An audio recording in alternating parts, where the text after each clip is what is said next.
CMS, ये 3 लफ्ज़ आपको बहुत सुनने को मिलेंगे और ख़ास तौर पे जब आप हमारे लर्निंग जर्नी में जैसे जैसे ग्रो करेंगे, you will get to hear these 3 letters काफ़ी ज़्यादा. CMS. So what exactly is a CMS? A CMS is a content management system.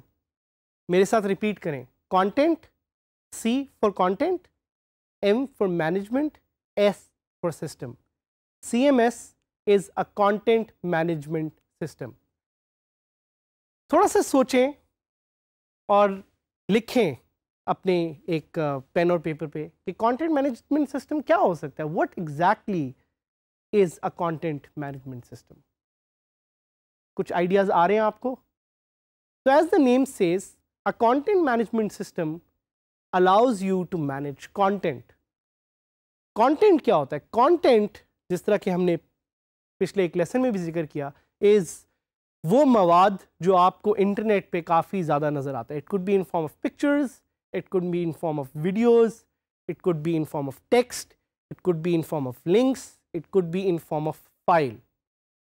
So CMS is a software that stores content.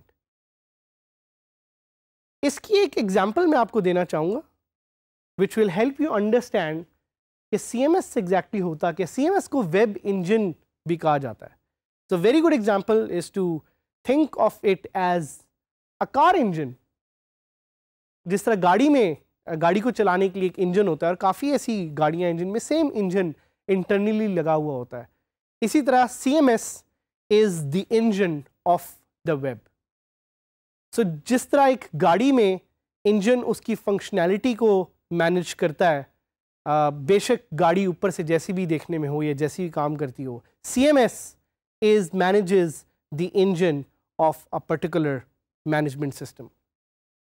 तो CMS में 2 चीज़ें होती हैं. CMS has a back end and CMS has a front and.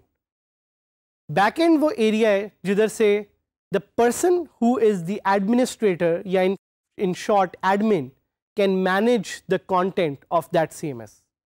And the front end is how the CMS looks from the front. तो काफ़ी ज़्यादा websites जो आप इंटरनेट पे विजिट करते हैं, in fact more than 70% of the entire web is powered by different kinds of CMS, different kind of content management system.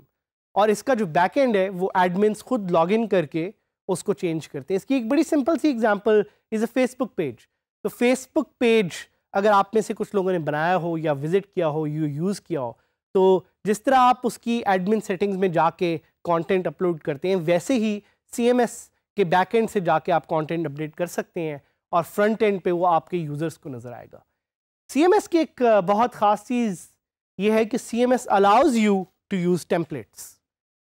So engine अंदर से जैसा मर्जी हो, सामने से जो गाड़ी की एक लुक होती है वही आपको नज़र आती है, वैसे ही CMS के सामने थीम्स होती हैं, CMS के सामने टेम्पलेट्स होती हैं, और वो थीम्स को चेंज करके you can change the look and feel of a website, बेशक अंदर से इंजन जैसा भी हो. तो there are many types of CMS. बहुत सारे डिफरेंट तरह के कंटेंट मैनेजमेंट सिस्टम हैं जो एग्जिस्ट करते हैं या अवेलेबल हैं. उनमें से कुछ फ्री हैं, कुछ पेड हैं. हमने ऑलरेडी डिस्कस किया कि WordPress is one of the very great examples of a CMS that is free and easy to use. And WordPress का ही ये कोर्स है और इस पर हम यही एक्सप्लोर करेंगे कि वर्डप्रेस को यूज़ करते हुए आप कैसे नई वेबसाइट्स बना सकते हैं, फंक्शनैलिटी अपडेट कर सकते हैं. But again it's important to know कि CMS की क्या ख़ास फीचर्स होती हैं. तो CMS usually has great SEO features. SEO का एक कोर्स भी है DG स्किल्स का जो आप ले सकते हैं, और उसमें भी कुछ CMS का जिक्र है. So जिस तरह मैंने आपको बताया कि using a CMS you can do SEO fast because a CMS usually has built-in SEO tools. SEO से मुराद सर्च इंजन ऑप्टिमाइजेशन. एक और फीचर जो CMS में होती है वो ये होती है कि CMS usually has user management tools. तो अगर आपके बहुत सारे यूज़र्स हैं, लेट्स से आपकी एक सब्सक्रिप्शन वेबसाइट है या लोग आपकी वेबसाइट पे आके कोई परचेजेस कर रहे हैं, आप उन यूज़र्स को या उन परचेजेस को मैनेज कर सकते हैं thanks to a CMS and the built in feature it has. उसके अलावा CMS की एक बहुत अमेजिंग फीचर ये है कि आप इससे ईमेल्स मैनेज कर सकते हैं। तो अगर आपने अपने यूज़र्स को ऑटोमेटेड ईमेल्स भेजनी है, your CMS can help you do that. CMS also usually has a support for built-in file types like HTML, file types like PDF। और एक CMS की जो सबसे ख़ास फीचर है वो ये है कि आप उस CMS को एक्सटेंड कर सकते हैं using softwares that are known as plugins, और प्लगइन्स का हमने थोड़ा सा पहले जिक्र किया भी था। इसके अलावा CMS की एक बहुत ज़बरदस्त फीचर ये है कि you can use it to track file changes. तो अगर आपकी फ़ाइल में कुछ चेंजेस हैं आप वो देख सकते हैं। उसके अलावा आप फाइल्स को वहाँ से ही एडिट करने की फंक्शनैलिटी को भी यूज़ कर सकते हैं। That's also a very big advantage of a CMS। तो आपके ज़हन में एक क्वेश्चन आएगा, is WordPress the only CMS? The short and sweet answer to that is no, WordPress is not the only CMS. But yes, WordPress is one of the best CMSs to use out there. एक और question आप पूछ सकते हैं कि why do people use CMS?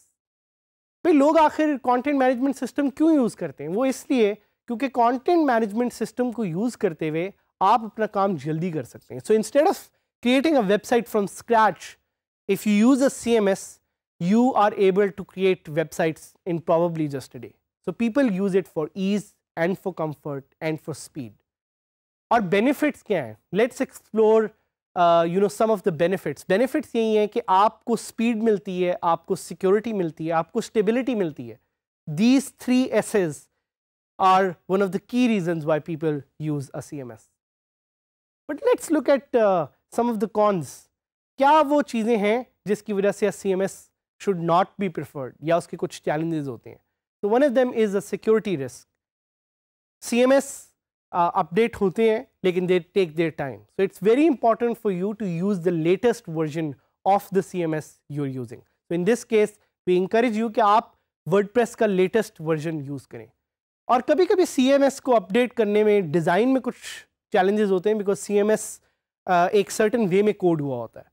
तो ये एक और चैलेंज है CMS का, is the difficulty in design. और ऑब्वियसली कुछ फंक्शनैलिटी लिमिटेशंस हैं जो आपको फेस होंगी while using a CMS, but we'll give you some of the best tips in this course, so we'll make sure that you make the most efficient use of WordPress as a CMS.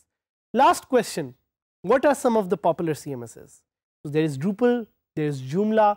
We'll be talking more about these CMSs in detail, but for now just try to understand that CMS is the base engine of your website.